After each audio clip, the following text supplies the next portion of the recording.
Bonjour, aujourd'hui je vais vous parler comment réussir un rapport de stage en 5 points clés. Tout d'abord, un rapport de stage c'est un document personnalisé qui rend compte de votre expérience en entreprise. Le stage est considéré par vos évaluateurs comme une étape décisive de votre formation. Votre rapport devra donc mettre en avant ce que vous avez appris, savoir et savoir-faire. Voici quelques astuces pour vous aider à organiser vos idées. Tout d'abord, il faut tenir un journal de bord pendant le stage. En fait, ce journal va vous permettre de lister les travaux que vous réalisez dans l'entreprise et vous ne les oubliez pas. Vous pourrez reporter les notes de ce journal dans votre rapport de stage et ainsi gagner du temps sur la rédaction. Vos informations seront également plus précises. Deuxièmement, il est très important d'avoir un rapport de stage dans les normes, quelle que soit dans la longueur. Donc, en moyenne, un rapport de stage tient sur une trentaine de pages. Pour un stage court, par exemple de 15 jours à un mois, une quinzaine de pages suffit. Le nombre de pages peut varier selon les organismes d'accueil de formation. Il peut aller de 30 à 80 pages parfois. Cette information est donnée avant votre départ en stage, sinon il faut demander. Troisièmement, rédiger un rapport de stage, il faut avoir un plan type. Donc il n'existe pas en fait un plan type, mais vous pouvez appliquer une organisation en 10 standards à votre rapport. Donc il y a des éléments clés qu'il faut avoir dans un rapport de stage. Tout d'abord, une page de garde où vous mentionnez votre nom, prénom, intitulé du poste, date du stage, nom de l'entreprise avec éventuellement son logo, les coordonnées de votre lieu de formation, nom de votre maître de stage et, pourquoi pas, les membres du jury. Un plan détaillé. Le plan peut être en 2 ou 3 parties, avec une introduction, bien sûr, une conclusion.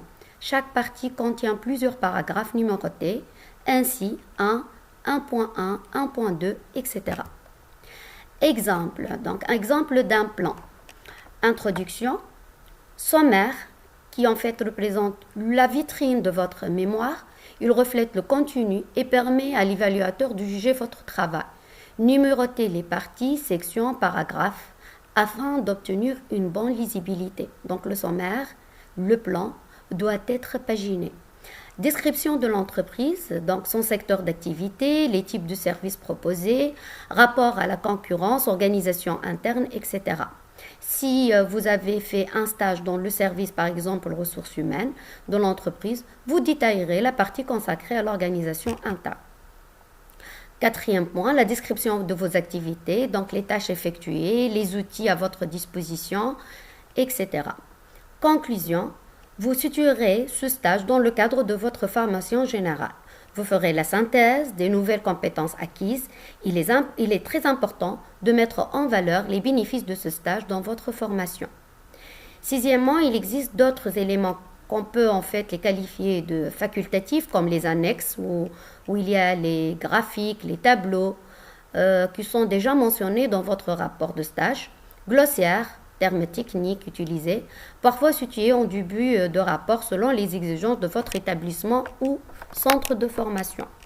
Enfin, bien sûr, vous terminez votre rapport de stage par une bibliographie où vous mentionnez les sources comme les livres, les articles mentionnés dans le rapport de stage. Il est très important de soigner le style et la mise en forme d'un rapport de stage. Donc les paragraphes et les phrases doivent être courtes et simples. Apporter des éléments critiques sur votre expérience en les argumentant. La mise en forme, il faut utiliser une seule police de caractères, telle que Times New Roman taille 12 ou bien Arial 11. Les titres des parties, bien sûr, en gras. Donc, il faut les mettre en gros caractères. Les titres de paragraphes, les sous-parties sont en gras et par des caractères intermédiaires. Les interlignes, donc un espace interne 1,5 suffit, centimètres. Là aussi, les exigences d'un établissement ou centre de formation à l'autre différent. Donc, renseignez-vous. Bon courage dans votre stage.